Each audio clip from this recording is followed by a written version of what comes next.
So, welcome to another episode of Devil in the Detail podcast. My name is Godfrey Akotoba. For now, as you know, as always, like I say, hey, we're trying to grow those numbers. So, please do hit the subscribe button. And I'm doing this with my main man, Susu Graham. Everybody calls him Susu G. Susu G, what are you doing?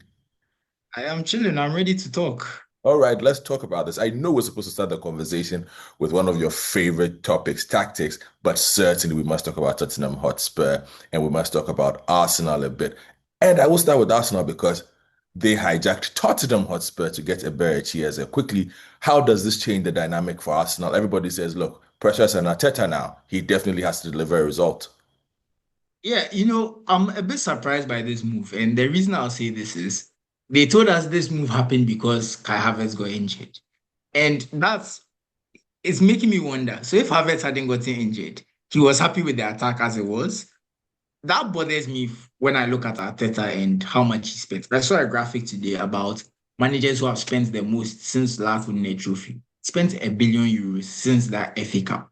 A billion? So the pressure, €1 billion. I'll find it for you and I'll send it to you. He spent €1 billion. And I'm thinking to myself, what are they, he spent €1 billion. I think I like the squad. When I look at the defense, I'm very happy with the defense. The center backs are great. You have Timber right back. You have two decent left backs in Califury and Lewis Kelly. Midfield is great. But then I look at the attack. And the only player there who impresses me is Saka. And he didn't buy Saka. He came to meet Saka. Mm. So I'm wondering what Arteta has spent the money on. Okay, now you bought as you bought Gyökeres. So he's bought two high quality attackers from what we've seen. So let's see how it goes. But I'm just surprised that he's not addressed this left wing problem because we knew the striker will have to be fixed. Mhm. Gyökeres, fair enough. But Martinelli, I think I like Martinelli's profile. Let me put it that way. I like what he brings. He's direct. He has that pace. You are, you, But you are the only person who likes Martinelli's profile. I said profile. I didn't say performances or ability. I think the way Saka plays, Saka is a very cerebral winger, great decision making. He's not explosive. He could play, he has that kind of more like a number 10 moved wide vibe in the sense that he controls the game from the wing. So on the other side, you want someone who can stretch the play with his pace, be direct, running behind, score some goals. So Martinelli, that's his profile. That's why I use the word profile. I didn't use the word kind of Mhm. out. I didn't talk about his output and that kind of stuff. I use the word profile advisedly because when you talk about the profile, it's more about what he can do and what he tries to do. The execution is lacking lots of the time, which is why you think you'd buy a left winger to kind of fit in that profile and give them some kind of another option on the left side, right? Because you Yeah. have Saka who ball at feet. He's very good. He's creating the play. He's not much of a natural goal scorer. You put a guy on the left side who runs in behind, tries to get the goals. And you would think that Raheem Sterling would have done that when he came, but Sterling, it looks like he's past his best. Disaster. So that didn't happen. So now I'm thinking, why buy Eze who's more of a who likes ball to feet? Hmm. To me, like putting Saka on the other side by West, right? In the sense that he's a playmaker, he controls the play. Unless the idea is you are going to feed Gyökeres, you are going to create a lot of chances for him. But I'm not sure that's what Arsenal need. Arsenal need another finisher. That's what I think, because I think they are very good at controlling the ball. They are very good at getting the ball into the final third. With Saka, you have a lot of creativity. I know a lot of people are going to criticize Odegaard because last season was a disaster. It looks like his confidence is gone. But when Odegaard was actually playing well, he was also creating things. So, Yeah. and they have the set piece threat. So I'm not sure if Eze is the right fit, but he's better than Martinelli. So that's a plus. I'm not sure about the profile, but he's better than Martinelli. So I'll accept that. On the Spurs point of view, I think it's No, disappointing wait for because me there. Wait for me there. I'm thinking. I look at this and I'm saying Arteta wants to spread the goals, wants to spread the responsibility, because I think last season there was just a lot more responsibility on Odegaard, which is why he struggled. There was a lot more responsibility on somebody like Saka, who did deliver when he was on the pitch for large parts of the season. And so, if in bringing in Gyökeres, who has scored near or almost over 100 goals in 2 seasons in Portugal, and bringing in Eberechi Eze, who can score his fair bit of goals and create as well. I think he spreads the responsibility across a very a more than elite front three. Hopefully, he gets the contributions from goal that normally he would get from his central midfield. So last season, Partey contributed what 5 or 6 goals. Declan Rice chipped in with a fair amount of goals. Will Zubimendi, for instance, score goals? So I look at this and I'm asking, It's Odegaard we have to look at. I think, and I I'm know hoping Arsenal for fans are, Odegaard. I think Odegaard will have a good season. Arsenal fans are frustrated with Odegaard, but I feel like they're being unfair to him because was it 2 seasons ago he scored like 15 goals? Yeah, He came the next, no, it was 3 seasons ago, the first title challenge. He scored like 15 goals, no penalties, right? yeah. That's a lot from a midfielder. Next season, he comes in, he scores, is it like 12 or 10 or something like that? Then last season, the third title challenge, quote unquote, injury, he has injuries, he has issues. And I feel like Arsenal fans have turned on him because of last season. I feel like I understand their frustration, but I feel like it's a bit harsh. I Mm. think you have a player who's giving you 2 very good seasons, a decent season before that when they finished fifth, and they turned on him because of last season. I think it's a bit harsh. And I also think he's being treated unfairly in this captaincy debate. And I think that a lot of people are allowing the English media to use them. The reason I say this is why is it because you hear all these English pundits, Rice should be captain, Rice should be captain. What is Rice's qualification to be captain? If you understand my drift. He's Because the English, only he's central qualification I midfielder, see is he's that he's in. English and he's loud. Yeah. That's it. He's more, you don't have to be a loud captain. There's different ways to be captain. They think that every captain needs to be a Roy Keane or a Steven Gerrard. That's not necessarily the case. We see continental teams with captains who are not outspoken, loud, and that. Look at Zanetti was captain of Inter for so long. Zanetti was not running around screaming and showing. He just did his work diligently and led by example. That's a different side of captaincy. And Zanetti was a very successful captain for Inter. So I think the idea that Rice is a better captain than Odegaard, I don't know where it's coming from. The Okay. only thing, yeah, so for me, I feel like Odegaard, this is a big season for him because if Arsenal don't win, they will blame him. Because Mhm. I'm already in group chats where someone said Gyökeres didn't score because Odegaard missed some through passes he should have played. Yeah. When I said Gyökeres had a bad game, Gyökeres had a bad game because when he got the ball, he had a bad game. That's an aside, but Odegaard is already being blamed for not feeding Gyökeres. Odegaard is already being blamed that they didn't create chances. We watched the Arsenal match. Arsenal United match, which Arsenal player really stood out for us to make Odegaard the reason? They couldn't keep the ball in midfield. That's not necessarily Odegaard's fault. The wingers, Saka had a poor game by his standards. Oh yeah. No one is talking about it. Dogu dealt with him. Exactly. But everything, Odegaard. So the captaincy had put him under scrutiny and everyone is looking at him. And you're right. I think you have a better season than last season. But will it be good enough to make Arsenal fans happy? I think the only way that Arsenal fans don't say anything is if they win the league, to be honest. So that's where Mm. Arsenal are, in my opinion. I And do. I have felt that way since last season that Arteta is win or bust. He has to win the league or Champions League, or they spent 1 billion. What again Yeah, can you get from him? but even that, let me just shelve Spurs for now since you've brought this up. I don't get the Arteta hate though. I see the memes of him haram ball, the dark arts. I think Arteta has done really well as a coach for Arsenal. I get it, they've been runners up 2 seasons. Fans certainly do want more. But tactically, when I watch Arteta operate in most games, I think that he's been able to blend the pragmatic with the aesthetic. And you, there are moments where his team have looked like one of the best teams out there. And there are moments when his team have looked like, look, we will just settle for 3 points. And I think in the end, long term, it be, it's something that wins titles. Unfortunately for him, he finds himself in an era where there are a lot of similar-minded teams. You have a Liverpool who can do that. They can graft and then they can play fine football and win under onslaught.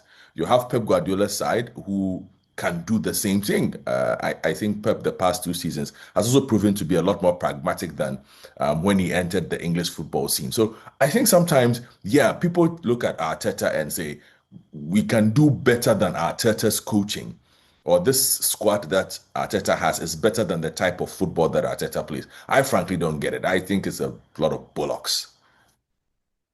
Yeah, I'm with you on that. I think that Teta thing is more about aesthetics. They want the football to be a certain way. Yeah, like Let he me wants just Wenger ball.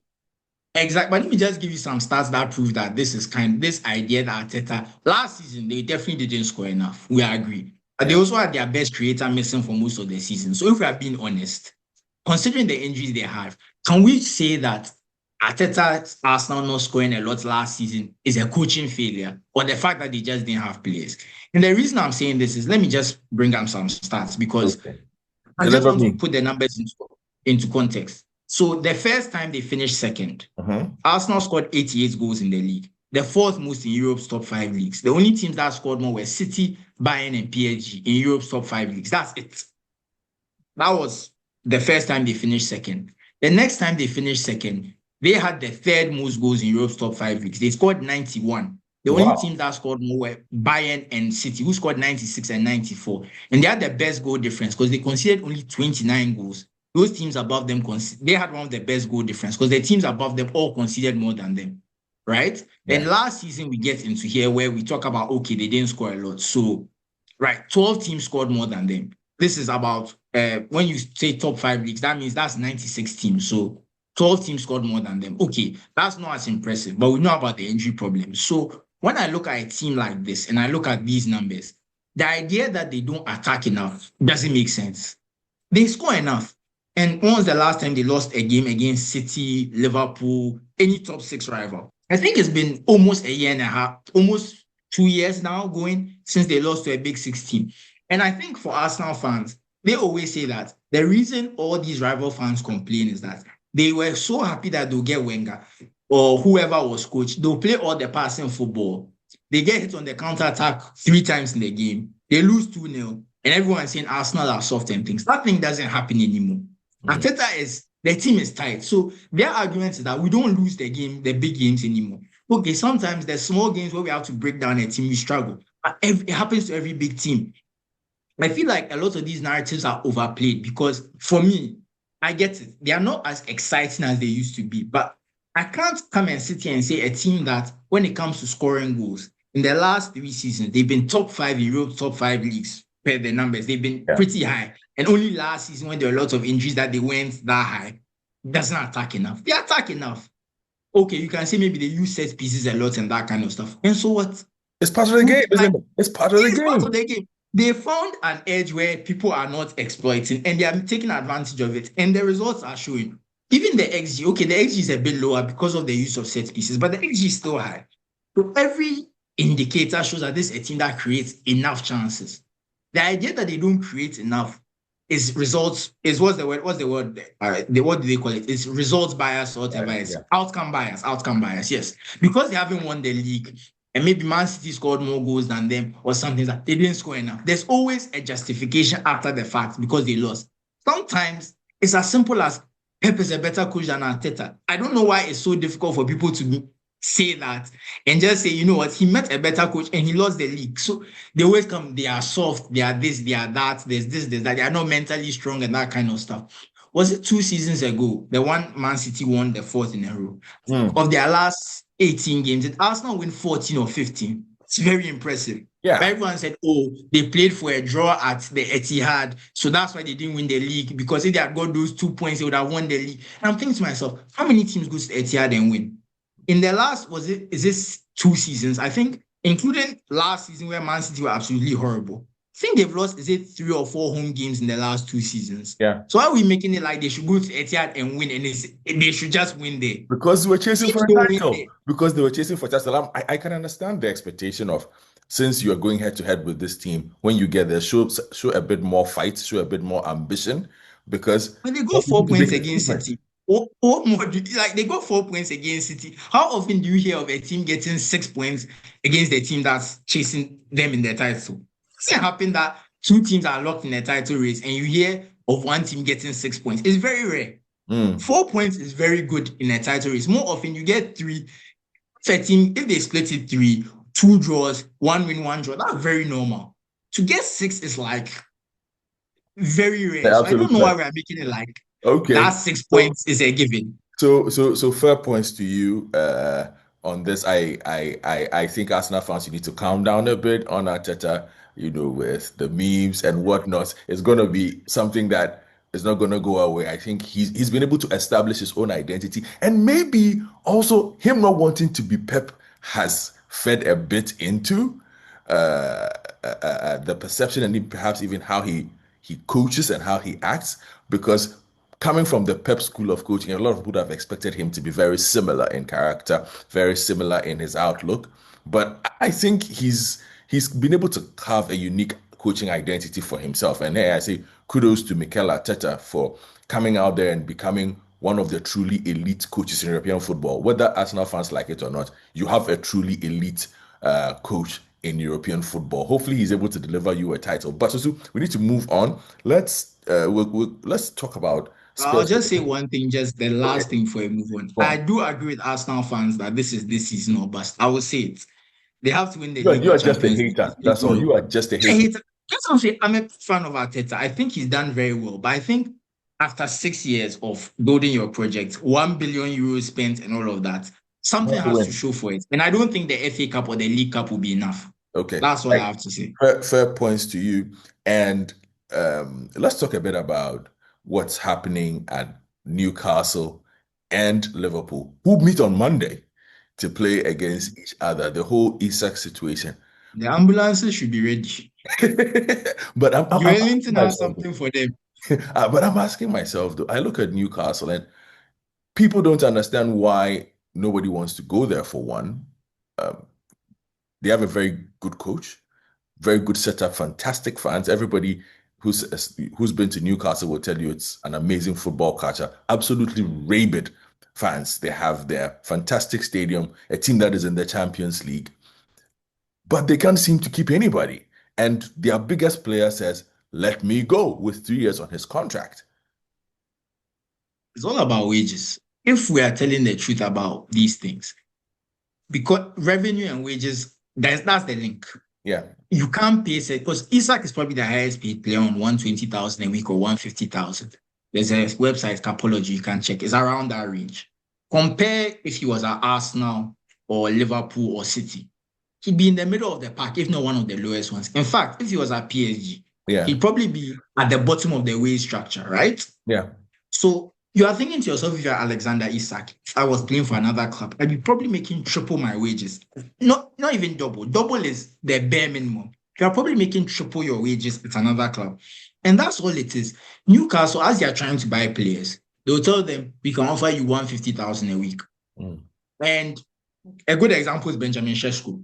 If yeah, you're Benjamin Sesko and they say we'll give you 150,000 a week, and United say we'll give you 200, pretty easy decision yeah. We're because going. We're going. first of all, United is a bigger club, more eyes on you, probably better for your pocket in the long run in terms of brand deals and that kind of stuff. Okay, maybe the playing level right now is not at the same level, but it's Manchester United. It doesn't matter if they are playing. The truth is, Manchester United will always be a big club. If you look at the history of English football, Manchester United has been one of the biggest clubs since the 30s because of Old Trafford, one of the biggest stadiums in England. That means more revenue than most clubs because before TV, that was the revenue. Yeah, TV came, they've maximized their profits because of the way it was run, the way they marketed it, the way they sold the brand. It will always be big. Manchester United it's been big since before we were born. It will be big after we are gone. That is yeah, Manchester United. So for me, it's an easy decision for Sheshko when you look at the wages and that kind of stuff. So the problem is that's why Johan Wissa is on strike to go to Newcastle. Why? Because if you are Brentford who are now paying you 60,000 or whatever, and you're the top earner there, to yeah. go to Newcastle and collect 100,000 and be one of the top earners, there's difference. It's just the football food chain. The wages determine it. And that's all that is to the matter. I think he just wants to get paid more. I don't think it's about Newcastle themselves. If Newcastle were paying him 300,000, I don't think he'd be doing a tantrum He, to leave, to he, be he, frank. he would enjoy the Champions League experience while staying at Tyneside. Exactly. It's that simple. So I don't like the way he's behaved, I'll be honest, because I'm not a fan of you sign a contract you don't want to play. But I've also seen what teams do to players they don't want. Yeah, So they will, by the same token, they will also send you to the reserves, which I also don't like. Go and train by yourself. Don't interact with your teammates so you poison the atmosphere and things. They do the same thing. So for me, I don't like it, but he's just doing what a club would have done to him if they wanted him gone. So that's the game of football. That's how it is. But it's all a wage thing. I think we are overthinking it about disrespect to the club, this thing. When he talks about promises and that kind of stuff, basically saying either you let me leave or you give me the money that Liverpool offer me. If they gave him 300,000, I'm pretty sure, even 250, he might why, have stayed, why, why, but why they can't cannot pay him more. why can't Newcastle pay him more? You know, No, everybody. that's the Hold on, PSR hold on. issues. But everybody said Newcastle is the richest club in the world.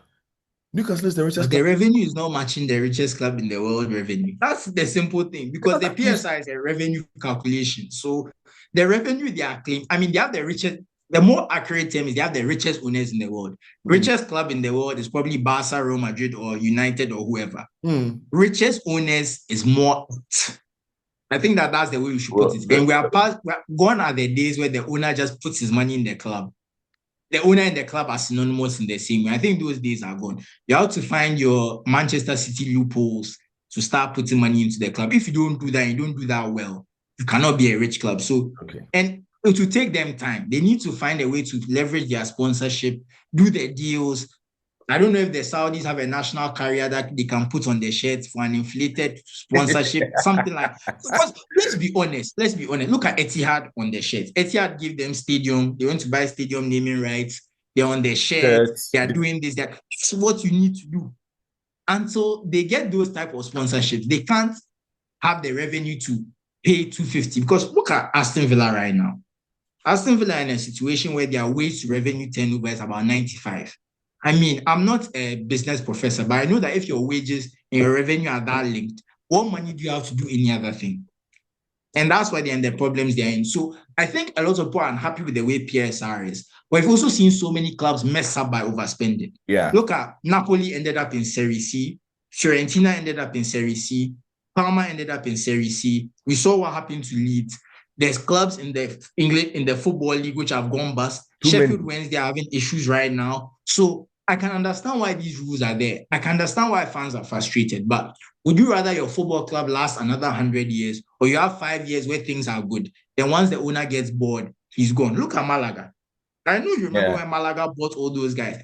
Same owner is there. He's not interested anymore. Or Malaga. Malaga in the second or third year of Spanish football struggling. He's been looking. So I don't know. He's been looking to sell for a while. Nobody's buying up. Yeah. Okay. And So it's funny because it's the same Altani that some people yeah. are asking to come to Manchester United. So it makes you wonder anyway. Hey, that was a different one. Come on. Anyway. Yeah, oh, it's all one family. But let's talk Liverpool as well, who will be up against Newcastle. And uh, everybody says they're favorites again, especially if they do add Alexander Isak to what looks like perhaps the best balanced team in English football at the moment. You watched their first game against Bournemouth. Of course, there were gaping holes. I watched. I watched the. I didn't watch that one. I watched the Community Shield. You know, my time difference issues. Yes, Some of these games, it's but killing you. I did watch the. I did watch the Community Shield though. But the concerns have been raised about. I looked at the team for instance, and I felt, look, they have a Ravenbeck problem if he doesn't stay available for the whole season.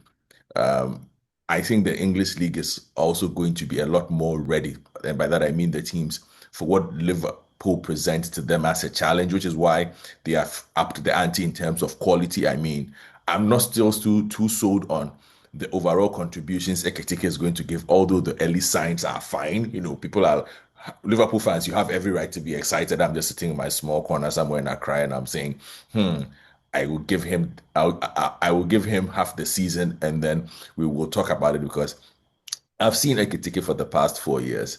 He's a bit like that. But then again, I think it's also about spreading the goals for them. And they have Mo Salah. He's a guaranteed goal machine. I don't think he's going to let Yeah, up. you give basically 20 goals, 10 assists in the league, basically. He's going to deliver those for them. So where else would the goals come from that keep them competitive? And I think we saw that against Bournemouth. Semenyo dragged Bournemouth back into the game, but Liverpool just seemed to have that little extra.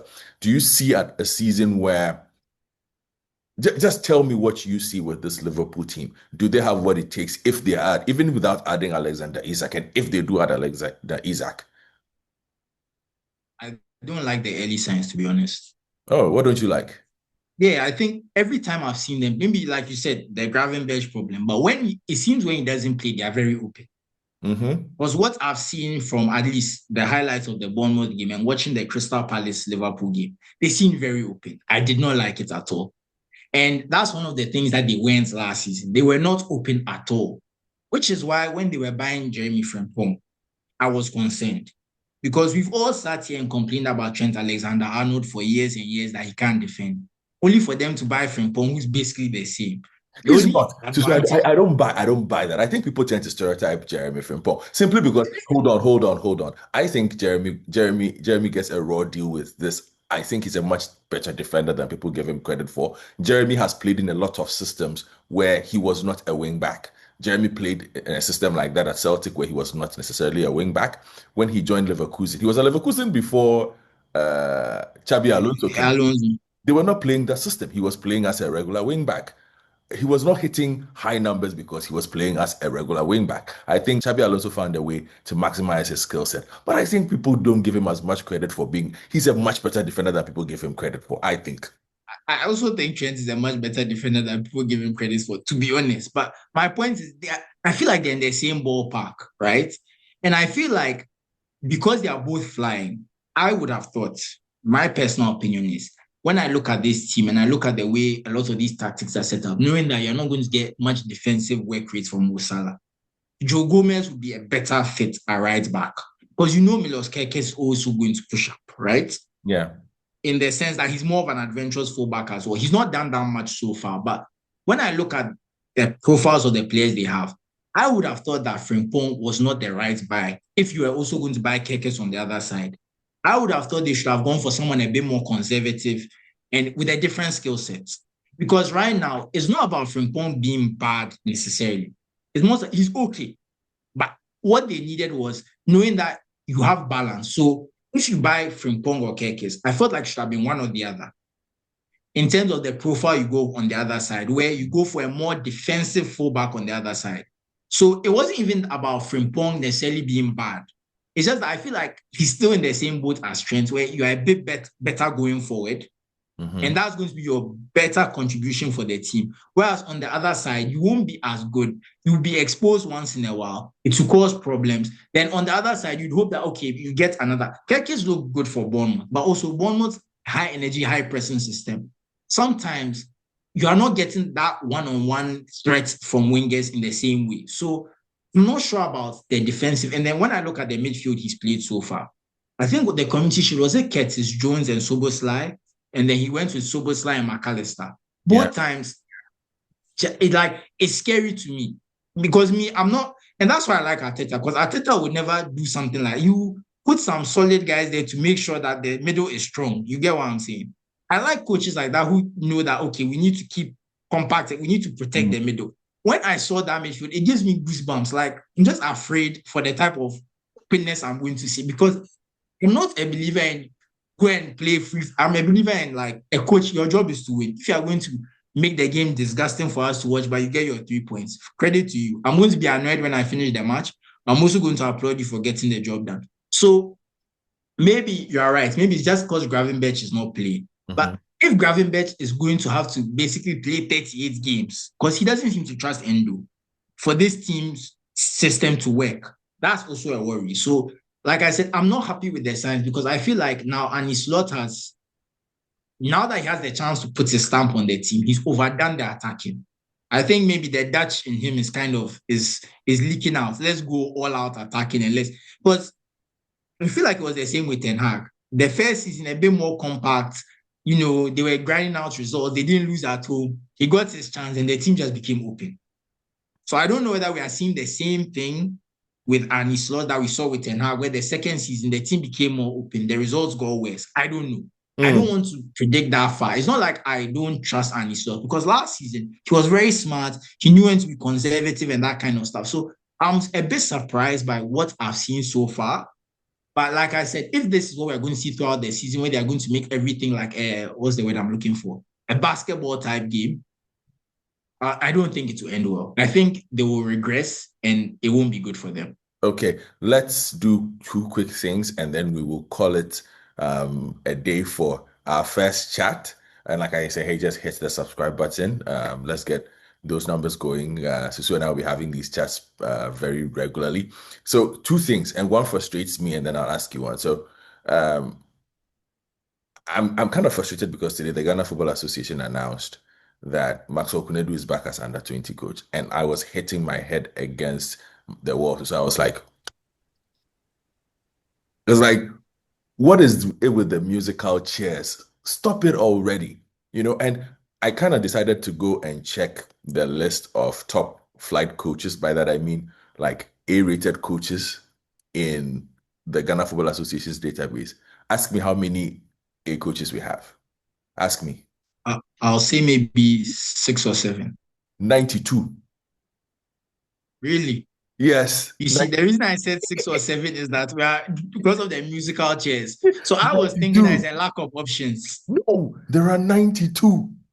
Oh, then this one has to stop. It has to stop. Like, and I was like, we're saying we have all these qualified coaches, and we seem to think that only 3 or 4 people. And here's the thing: I was, I was a harsh critic of Desmond when he came, but he grew on me in the sense that he showed he could do a job, right? Yeah. And Desmond didn't come in with a reputation of, oh, I've won league titles here and there, but he came in with a very important qualification. He had spent time working with that age band. So if you look at the work he had been doing in Belgium, he worked with that age band between 15 to 18. So it showed with the kind of work that he was doing. I think Maxwell is a win first type coach, somebody you bring in when you want to win titles, not when you want to develop. And even with that, winning the titles, Maxwell has lost his way a bit in the past. Well, when was the last time he won anything? When was the last time he did anything worth saying, this is the person I want developing the most important age group in your national team setup outside of the Black Stars? So I look at it and I'm like, well, if it's not Maxwell, it's Karim Zito. They'll move them in between here. Or they will bring in Mashoudi Dramani at one time. Then Prosper Ogum enters somewhere in the middle. But you have 92 other options. Not, and here's the thing, they might tell you, oh, well, they don't have experience.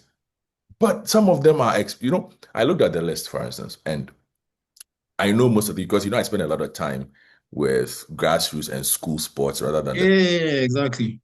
most of them have an amazing record bringing up kids. Most of them have spent a lot of time as school team coaches at the senior high school level, very successful ones, which is what we actually need at under 20 level. People who work in that age category. So I look at the Maxwell Konedu appointment and I was like, here we go again. I'm not very excited by it, to tell you the truth. I'm not excited about it at all. I like Maxwell Konedu as a person. I think he's one of the nicest people that you can meet, you know. I actually met him once at a hotel in Kumasi. Very Yeah, nice guy. very nice Yeah, guy, yeah. but I This was just before I was in sports, but yeah, I met him. but I I don't think get I just started. Yeah. I just don't get this particular appointment. It sounds like a very risk averse appointment. It sounds like we are sticking with a very small group.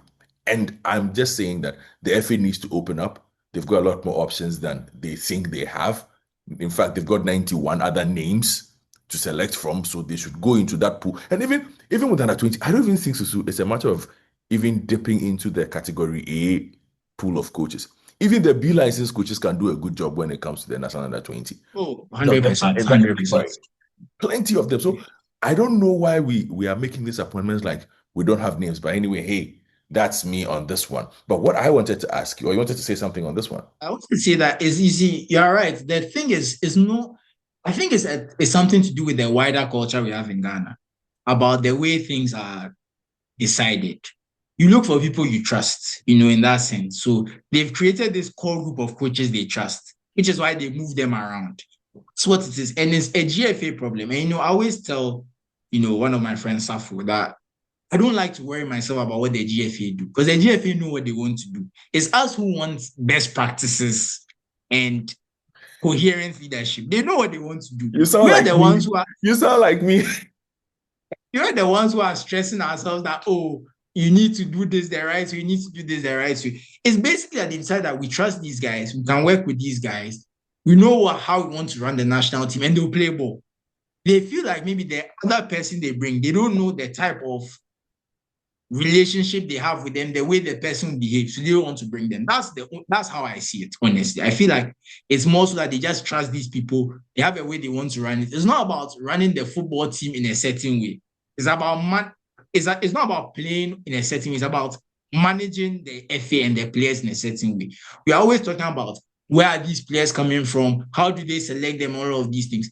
I guess these managers are probably more amenable to the FA way The FA has a way of doing things. They are in the system. They know what is done because they've coached many teams before. If you bring a new person who might say, I don't want to do it your way, that's probably what the issue is, in my opinion, that the FA has an idea of how to make decisions. These people are okay with the way the FA makes decisions, and bringing a new person is a wild card they don't want to deal with. I think that is that simple. And my last one that is for you is interesting season coming up.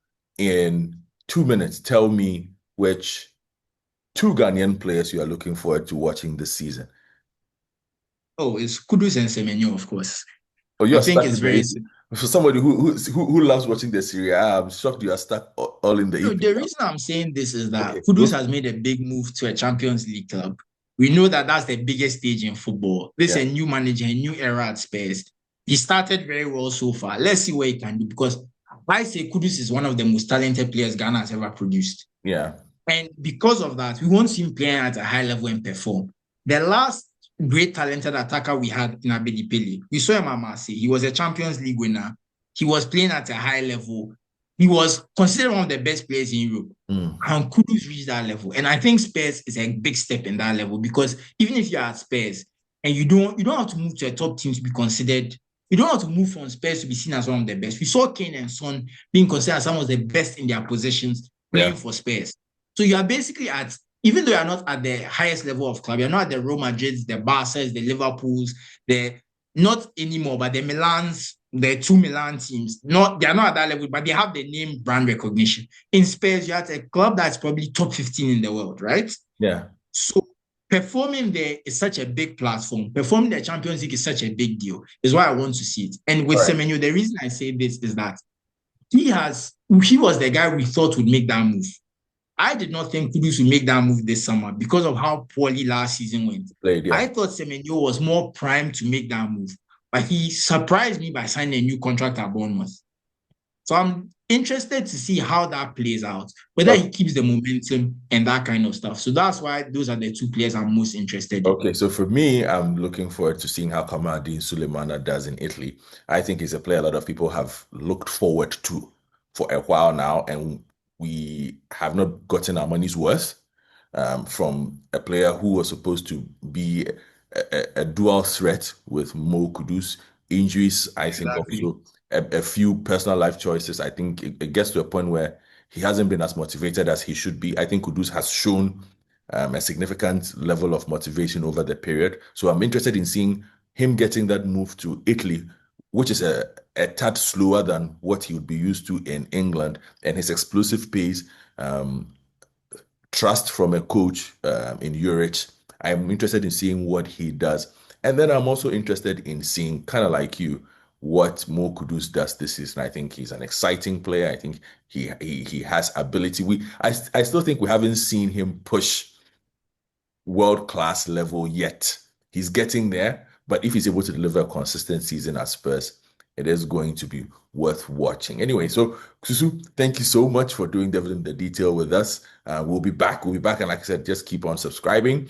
Susu and I will be back to keep you engaged with more conversations.